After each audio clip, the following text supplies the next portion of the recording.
the first to know Nsem-Pii TV. Now, open policy back one. The then NDC administration criticized it immensely. Now, the free senior high school policy. Omo can say Brɨbe the far home. The feeding, quite a fast one. In fact, he places Quadano just say criticisms upon criticisms. Now, Nyako point ya dom and need the Ghana for the 2 minutes on sa. Omo aba abaimu. Edian and a air coso ever the free senior high school policy. Now, their own member of parliament for Akrofrum, the Honorable Joseph Azuma, Enra Oba Ekosi saying Obi Jumedi Suna Wochirim said. In fact, our abaimu, but the truth has to be told. And yes, say, and His Excellency Nana Danko Kufuado, a chef free senior high school. And yes, say, and Ujamon Betuye. Again, I coso. Ya Yura Haruna Idrisu, Education Minister. Oh, Anamobia wo to their farm. Said, nay, dear. Computerized placement, no, just say, and yet you may be. Bribe some kuana yitia. Now, no, obet with the necessity in the board, dear dance. Wahurbi 330,000 Ghana cedis. It was 300 million. And an idea, I will for aid to just to secure placement from their wards in the free senior high school policy. You know what I'm saying? And I mean, Oko kasa siya ni ebe kasa ai and a one kasa party and a okay but Ghana for about moto de ma the NDC no mo to about the ma the NDC say omo mra no mo meye nyoma yi omo to about farmer NDC so mra no me say nyoma. O se the edikan it started with the feeding of the free senior high school policy. Omo ya campaign so omo ba omo be decentralization ne say omo di sika no be ma headmaster for omo ma kodwom akotom ponche any a young crantia bayim pusu diamant quadana momadi because His Excellency Nana Danko Kufuado share no de go akwemu by virtue of the using of buffer stock no eduane no nko into feeding no nye on buy any busumi miensa kra afa de gari photo na nkoda yi die continuous for a month na was say omo sign eba back to nhihye na edakwan. According to the Honorable Joseph Azuma, a new man koso e free senior high school no de e bribes nko.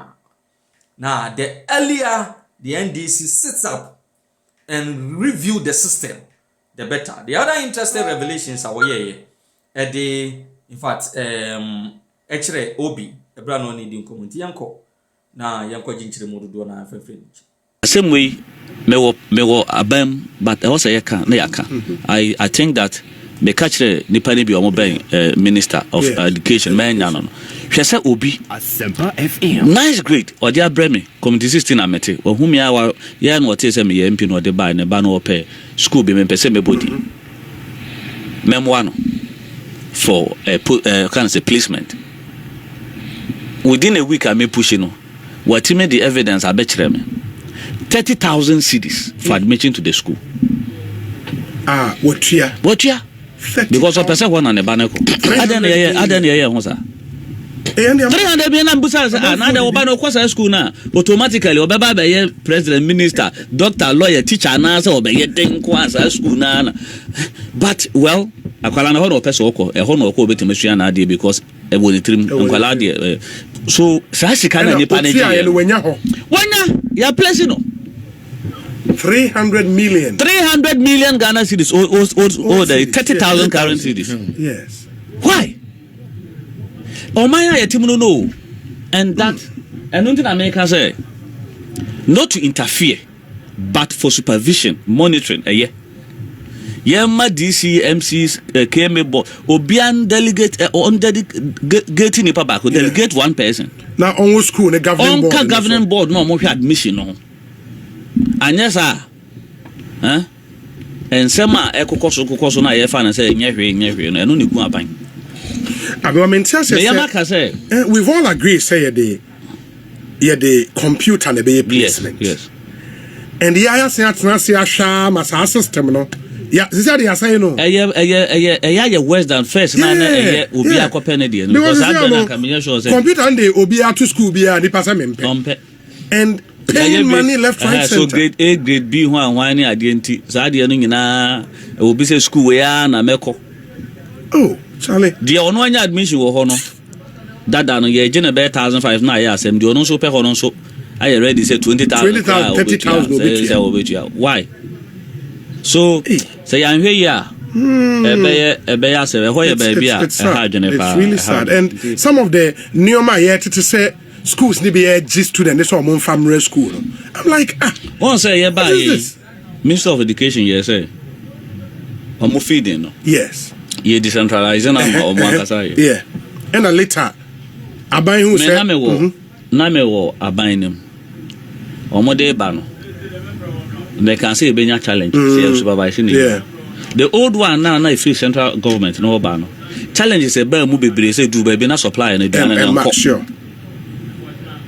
nti na wo na challenge me na me feel say cause do baby from senior high technical school omo di go beto aso be 3 weeks the only a year na wo mo ho gareni beans omo di to aso be 2 weeks nti na nye but say decentralizing na good because by bikura they can get the foodstuffs no yeah market bi price and perishables no ade form but so what is to me no so say Ghana ninsa na wan hwe ni yi on be say no krama or the 2,000 also the kujum or the 500 the pay kujum no keep 1,500 ntimi hu de se ankasa no man na etim no say hwe ni yi because the way I hear ni me pa de say anwe ya yes na de okomsheni Mohammed nkramofo ya mbo ndia on se sala lewa sala asunye nka no ana say yenya Christopher Yesu Christo kra be president ya anwe ya ye benya problem because ye nipa na ye wo man no obi a pe kwan obefa so a because ye glorify individual wealth a change state no obi a sidan a osi fie kakraka no to fence of fa na kire se wa achieve in life o twika kese na kire se wa achieve in life enti ama kwan ya na nipa fa so see the fie fa so only estates e fa so to talk car bi odam no obi emusa e na obi ko busa nso a na ya asem o my way na e wo mu no se obi nya sika nso na obi ko busa nso se ye hwehwe mu nso especially wa occupy position ko mu nim kwan ya fa so edi man kofo bibi edi enjo ko busa san kofo na omunya kapre na enya papa bi amomo no enso asan so rete because ya bibia politics and this NPP corp opposition na invite NDC MPP ni bia you hear the substance of the fact of the case you say we chanting NDC so opposition NDC ni be invite ni bia you say your model na NDC fo nyina yam kɔ hɔ na nkonko defend no I say but well yeah because who opportunity to place people in schools na ba could be 30,000 that's a very look would GB 30 GB 20 GB 10,000 uko asem no be why you can and for also awunje maame we mfa screenshot o maame take screenshot na ye ntreje o ka kire me se maame nya ne sakra wosre me oti asa wo kan isunti dia na be ba de nam no so be ba no hwe wo hu Ghana for this woman why I say Bezos how was school senior high school be happen kromo yi mo pen I say mama money din kra opema sempa wasre me pa e mane mfa no so ma de oda say ne ba na nya school na yeden akọ papa no atua benja do nya na so nwentan school mo on pese be bo ne din aka say ne bainti the system is set up to aid corruption exactly and we are watching say fight corruption so ana corruption so fight nti etoda bia ya kasa but question is that ben na ye nyina ye beti refine ye ho kakra beti as say we are causing more harm to ourselves than good.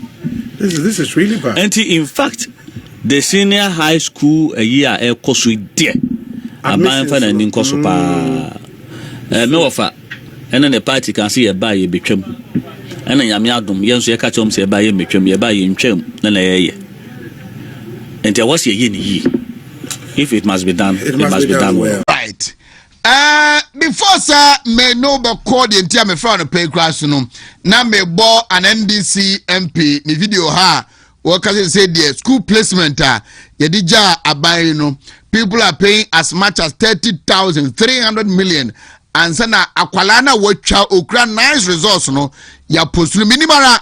If you also have stories about this social city be say you can speak to so who baby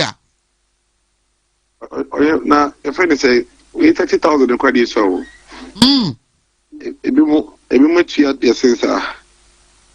in fact the level of frustration and stress about with the parents are feminine.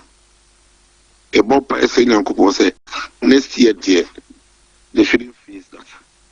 They shouldn't face that. A bit more as we speak, there are still people who are still waiting for placement. The able crowd placement at the end when they say NDC for nobody obo year at the end of Basa say they affected Ghana follow. Obo Akasako so Ebia Komo MPs DCEs are Bible paying for baby now they are also paying.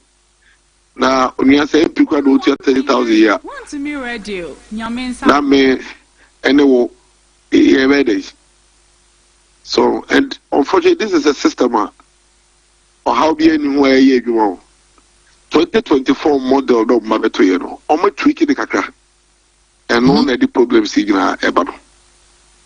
And no the problem signal. But I know me to say that education minister can say omo be review near there. Minimum review conference away because I didn't answer them about a year. You know there were challenges, but those challenges, they are not challenges. To say these are what the challenges we know in the CBA. Obi wa on your science or no have science, but as a salary your person general art maybe your person was a salary idea. But when you get to the point where people of influence each year as much as 30,000 to say the NDC MP and then you are ruling out to the poor. Who you poor this in change and here for this in change. Now this is a phone quack go schools them. Then here for the battle. Almost all quack go for a hard drink a crack. A hard drink a crack. Now maybe I know my Canada say anything now ye who no. On your back. The same medicine about 2012 day who you know. Jimmy be a kind said. They are not sad that they are almost made by the best, but and I see your way he can to be a medium if you can remember them. Good. Me just say way nya account be enra ema Ghana mampenda da na dan kwa kufuado. Yes ampa ebraso se isi akan na se aprapre oba partner hedo betu franka e de amai nanso no yebewie na part ni gina brandentino one eranum num nyina ebedi nkomo na no ada me ne wodi nkomo mo de mo sisu edua enra de esiye na chi no de be bio na mo be ya aka de mo ye ndada ho na achitafo ene Dr. Mahmoud Bawumia ankasa no yebehwe se ye nto abom ye nkasa ye mu no yebewie na part no ho ntechima anase yenye ye hu fin dodo oyeba ukwade ubetumi de me cry ya dance here but say metumi de wo ya dance here ye no de ye me say ye jitu say nipa Dr. Mahmoud Bawumia doso across the country. It's at every point in time no possible say obi wo ha obati afeso no aye na me bi emfata in spite of a footwo ne kokoboy de amom nyina enti de area to famaye monitoring system and say obi eye bibisa quickly they affair na tia na say de aye you know why ni ye adase o footwo bi na de amano na charity de bi nsi wan ka say why say oyeba wan ka sabi di madan say war here back as akra so me no we din cover severally on issues like this meboa apa exactly it is a me what dance ni bi obetumi agye di America na to say no kra wan ka sakra betumi di what dance say me even before presidential primaries here party buka so bi eke bibini na fi said ade no wan kan yi ana say amwa na say e ade o ha bi ba me am to be for no my friend paro man ka chere pass we dey esra o ye ni CDC ya ebeboa enti sa na mo na ye na ye chikafo beto aso aya akopemembra ye be yi agrowi efi ho Dr. Mahmoud Bawumia insist say ubetumi aton ho wabra nkoko obi asem ubetumi aton ho wabra nkobo obi din ubetumi aton ho wabra umfa weni nkokosi obi so. And that is what he means by issue-based campaigning. And then no yebebo yina ye papa Nana Danko Akufo-Addo abaso. Na yaka chene say nyamisha no ene anamuntu a wetu ama ene yine eduma dance say ye ne hu say mo ankasa si aye kono obi a ja nyama kensi no ho ate ene ya dance dia be a onpeni Akufo-Addo ne gidi say party for ne Ghana fo nyina so de omani be di ekire na so bi ko kasa na wan kasa yie na o company fo yi ho a na yankasa yetumi atwena dua ba bosha okoshe ye wona na Danko Akufo-Addo anim no ano eti it was very encouraging. In fact, and rather by no na party for the don any age efe say na etumi say penifo etumi e kabo mushia e din komo to adwin sa NDC abai no ade no mo no mu so Ghana for any that's when you say I on be kan sama kese enkontompo kakra wo mu bosha kese o munim say yado metumi aye na Ghana for ede MPP won before to ababa mu. But it's becoming increasingly obvious that enya de adwuma no metumi aye. Enya de adwuma no metumi aye. 10 months, ye call 11 months in their leadership. Untumi hu any significant impact via aban no making on the country. And now po say untumi hu sise bi obetumi aka say sise we de emeni da so. Enti ye ka yakoma to ye ma ebeboa. Hu bibia sa. It's very important, extremely critical. Say MPP no. You beka en ho bom 10 so ya baji o man no. Na kakra aka say to be to aso. Na Dr. Mahmoud Ba me ni swadi ho wo ma o man no so betimi de aba no de aba. Enti ye nimre, there is no time for quabbles. There is no time for unnecessary your friend is saying undermining. There is no time for radio and maybe anyone for sound to quankete. You hear a formidable united MPP to be able to execute your friend is 2028 elections. No, it's Yajitum say, and they do Yajitum say, of Ampenia to Anamumbia a bebway. It's yes, we require the first one. You be to me. About the children. Now, yes, you say, men coca obia semwa a begun hufi. It says a wugun hufino. Now you kuna na ugu no hufino. It's a giant. You know, because why is a copintama? It's a face dinner, no, about media. Still, I'm Jidi say, Uber to me at all, or brown cause and that is where the focus is. Baba the campaign I say we Bunu East why Bunu be consuls miensa na odan ni e de ban kan menim say ene okwa akoto so ene de no e be kwasai ana obedi how many days obuno ene no okoye do ma miensa no eti do ma miensa na oye and then ye de ato so ultimately yenye rado mai e fe de say Bunu die na just say be Bunu die ni nyina so every ho iti ene no edoma constituencies me no and I yeshana yi edi free ho in the next 3 days there ye be san so to so awo Bunu kopenta be Bunu region there no so every Papa mo schedule no are we able to do the 276 by 31st January? Each of the 276 constituencies, Dr. Mahmoud Bawumia, a few more.